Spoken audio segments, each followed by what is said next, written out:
Opa, pessoal, fazer um adendo aqui ao Pergunte ao Ateu número 3, né?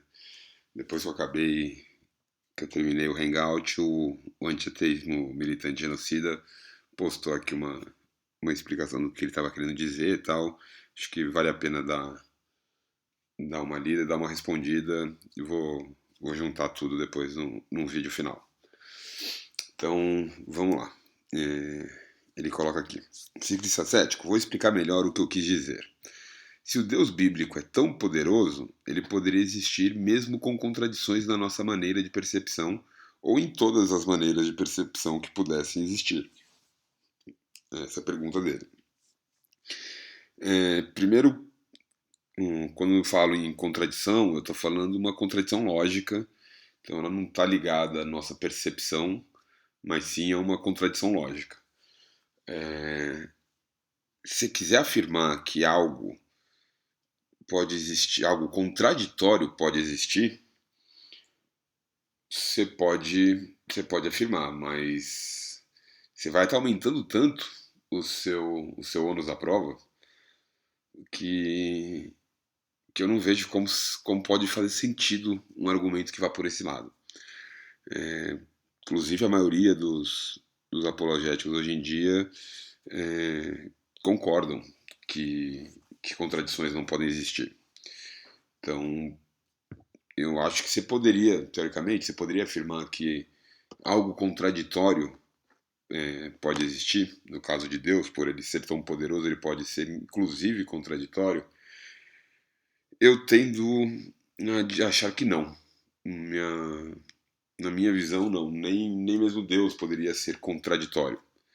Nem mesmo Deus pode ser o que ele não é, ou não ser o que ele é. Então, eu acho que não, que minha resposta seria não. E veja bem, essa minha resposta vai de acordo com várias outras respostas outras posições que eu já vi alguns apologéticos terem. Por exemplo, o próprio William Lane Craig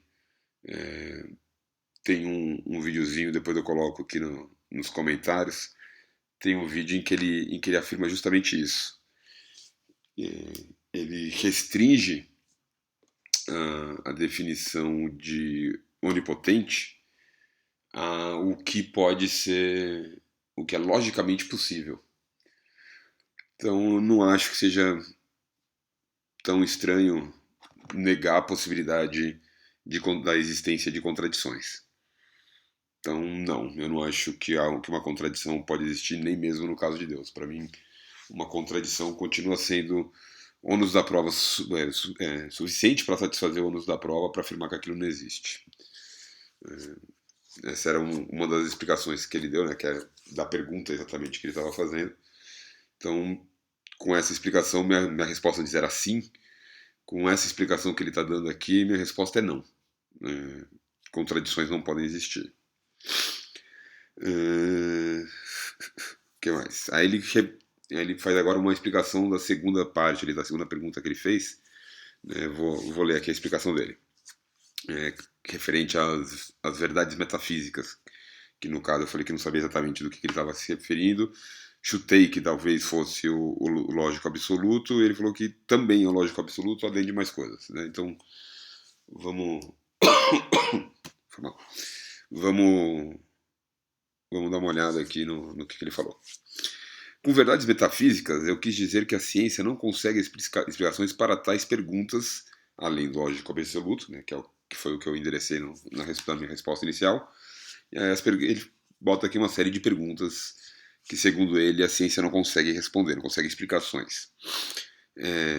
Se há outras mentes pensantes além da minha, se o mundo externo é real, se o passado não foi criado há um minuto atrás.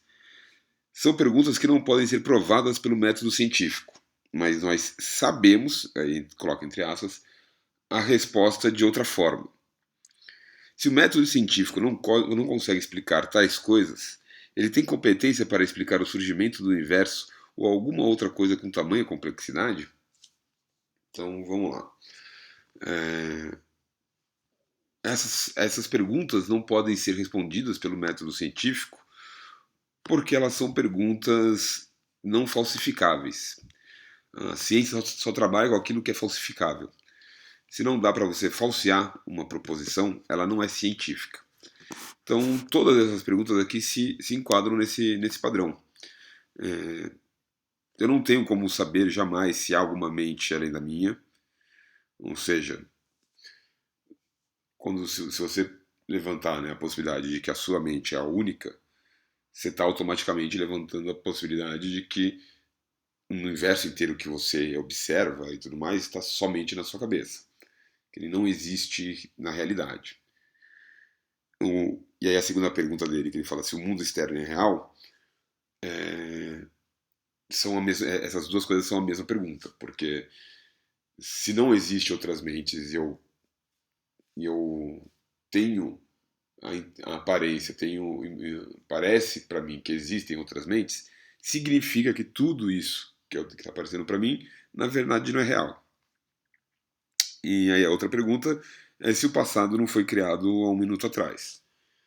Novamente, essas perguntas, essa pergunta também é não falseável, que nem as duas anteriores. Veja que elas são um pouco diferentes do lógico absoluto, porque por mais que todos eles não sejam falseáveis, você não consiga.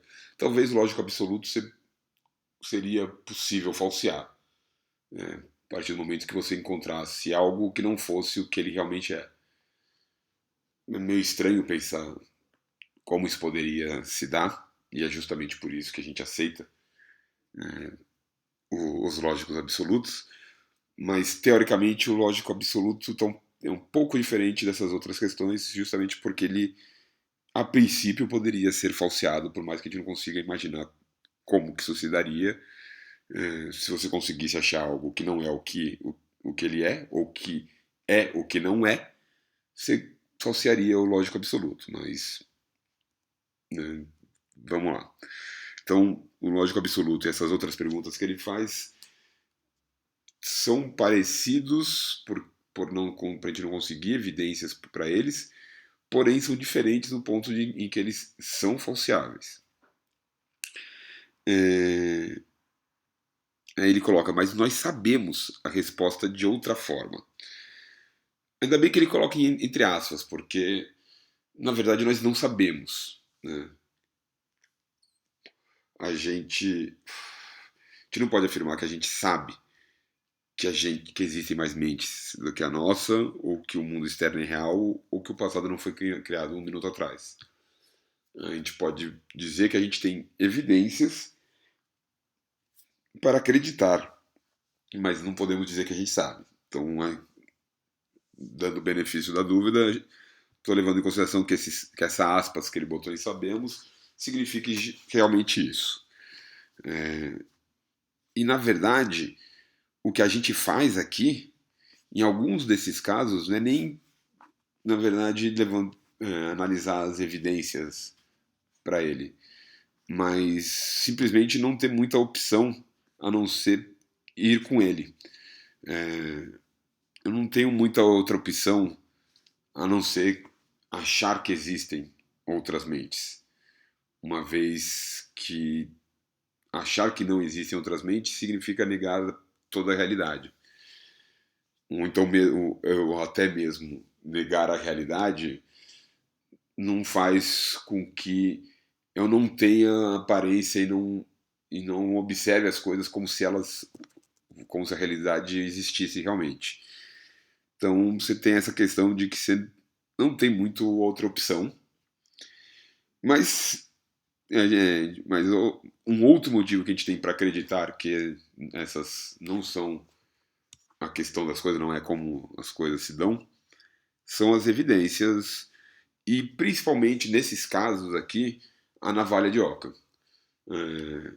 A navalha de Ockham é um princípio, eu não diria que é um princípio científico, talvez nem um princípio da lógica, eu diria que é uma regra que ajuda a gente a escolher entre suposições que tenham o mesmo poder de explicação. A a ideia, a suposição de que o passado foi criado há um minuto atrás, tem o mesmo poder de explicação de por que a gente tem essa impressão de que as coisas aconteceram, quanto a explicação de que o passado realmente aconteceu da forma como a gente lembra. Então, no momento que você tem duas explicações com o mesmo poder de explicação, são capazes de explicar as mesmas coisas, qual das duas escolher? E a navalha de Ockham entra justamente aí. Nós devemos escolher a que precisa de menos suposições. Então, por exemplo, no caso de eu duvidar, né, da suposição de que a minha mente é a única que existe, eu tenho que, além de supor que a minha mente é a única que existe, ela supor que minha mente está criando toda essa interação que eu vejo de maneira consistente, né, com essa ordem consistente a cada momento de existência. Então isso parte de muito mais, você tem muito mais suposições não testáveis do que a crença de que as outras mentes com quem eu dialogo no dia a dia e com quem eu interajo no dia a dia realmente existem. Então a opção de que essas outras mentes também existem, pela navalha de Ockham, é preferível à suposição de que a minha seria a única mente. A mesma coisa se dá se o mundo externo é real, né? Como eu disse, essas duas perguntas meio que se equivalem. Então, achar que o mundo externo não é real necessitaria a capacidade, né, acreditar que minha mente controla essas experiências de maneira consistente, né, porque a gente tem uma consistência no passado e no presente de como as coisas agem, e isso necessitaria de mais pressupostos do que a ideia de que realmente o que eu estou sentindo e o que eu estou experimentando são efeitos da realidade, são coisas que existem na realidade e eu só estou sentindo ela, né? Por exemplo, a constância de experimento, o fato de eu sempre soltar um objeto e ele cair, é muito melhor explicado pela existência desse objeto e da força da gravidade do que toda vez que eu faço meu cérebro imaginar tudo isso. E a mesma coisa se o passado não tem mais de um minuto. Em vez, é muito mais favorável acreditar que o passado realmente aconteceu e quando eu vou numa ruína de 2000 anos, é, ela realmente tem 2000 anos, do que imaginar que aquela ruína foi criada há um minuto atrás, né? A minha lembrança de ter ido para o lugar onde ela existe foi criada há um minuto atrás. A lembrança da pessoa do meu lado de ter ido para lá num outro momento também foi criada. Então, são muito mais pressuposições do que a explicação de que o passado realmente existiu da forma como a gente supostamente lembra. Então, a gente sabe essas coisas, né, e entre aspas, como ele mesmo, como ele bem colocou, por dessa outra maneira. Não é uma dedução lógica que a gente faz, mas sim uma escolha pela melhor explicação possível, né, a explicação que faz mais sentido e possui menos variáveis não testáveis.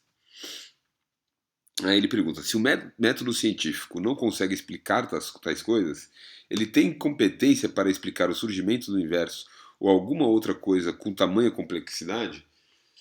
Então, aí que é a questão.